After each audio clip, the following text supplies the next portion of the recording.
नमस्कार दोस्तों, आज का जो क्वेश्चन है वो क्लास 10 के मैथ्स से है और ये क्वेश्चन जो है बिहार बोर्ड द्वारा 2025 से पूछा गया है। इस क्वेश्चन जो टाइप है वो ऑडिटिव है और इस क्लास में जो है हम क्वेश्चन नंबर 48 को सॉल्व करेंगे। तो देखिए इस क्वेश्चन में क्या दिया गया है कि यदि sin थीटा बराबर पी हो तो sec थीटा बराबर क्या होगा। क्वेश्चन जो है हमें sin थीटा का वैल्यू दिया गया है कितना, तो पी, और हमें बोला गया है कि sec थीटा का वैल्यू क्या होगा वो बताइए। और देखिए जैसे कि हम लोग पढ़े हैं कि सभी त्रिकोणमितीय अनुपात जो है किस त्रिभुज पर आधारित है, तो समकोण त्रिभुज पर आधारित है। तो यहाँ पर क्या करते हैं, तो एक समकोण त्रिभुज बना लेते हैं। यहाँ देखिए ये जो है एक समकोण त्रिभुज है जिसका नाम हम देते हैं ए बी सी, और यहाँ पर जो है हम कोण थीटा लेते हैं। अब देखिए इस थीटा के सामने हो जाए क्या होगा, तो लंब, ये आधार और ये कर्व। और जैसे कि हम जानते हैं कि साइन थीटा बराबर क्या होता है, तो साइन थीटा बराबर होता है लंब बट्टा कर्व। क्या होता है, लंब बट्टा कर्व। तो यहाँ देखिए इस साइन थीटा को जो है क्या लिख सकते हैं, तो यहाँ पर लिख सकते हैं पी बट्टा एक, मतलब कि ये एक जो है क्या है, तो कर्ण है, और ये पी क्या है, तो लंब है। मतलब ये ए बी पी है और कर्ण क्या है, तो ये ए सी है। और इसी के साथ हम लोग पढ़े हैं कि सेक थीटा क्या होता है, तो सेक थीटा होता है कर्ण बटा आधार। क्या होता है, कर्ण बटा आधार। और देखिए क्वेश्चन जो है हम लोग को लंब दिया गया है, कर्ण दिया गया है, लेकिन आधार नहीं दिया गया है। तो इस आधार को जो है निकालना होगा किस विधि से, तो पाइथागोरस प्रमेय से। देखिए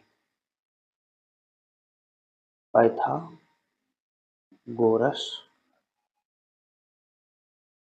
प्रमेय से। पाइथागोरस प्रमेय से क्या होता है, तो कर्ण स्क्वायर बराबर, यहाँ देखिए कर्ण स्क्वायर बराबर लंब स्क्वायर प्लस आधार स्क्वायर। क्या होता है, लंब स्क्वायर प्लस आधार स्क्वायर। और देखिए कर्ण कितना है, तो कर्ण जो है एक है, तो लिखेंगे एक का स्क्वायर, बराबर लंब कितना है, तो लंब जो है पी है, तो लिखेंगे पी का स्क्वायर प्लस आधार, तो आधार जो है यहाँ पर बी सी है, तो लिखेंगे बी सी का स्क्वायर।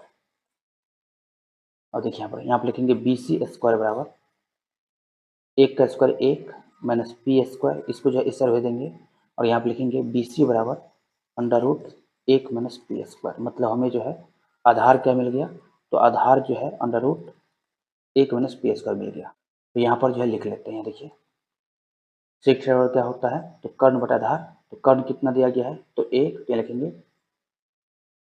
एक बट्टा आधार कितना मिला है, तो अंडर रूट एक माइनस पी स्क्वायर।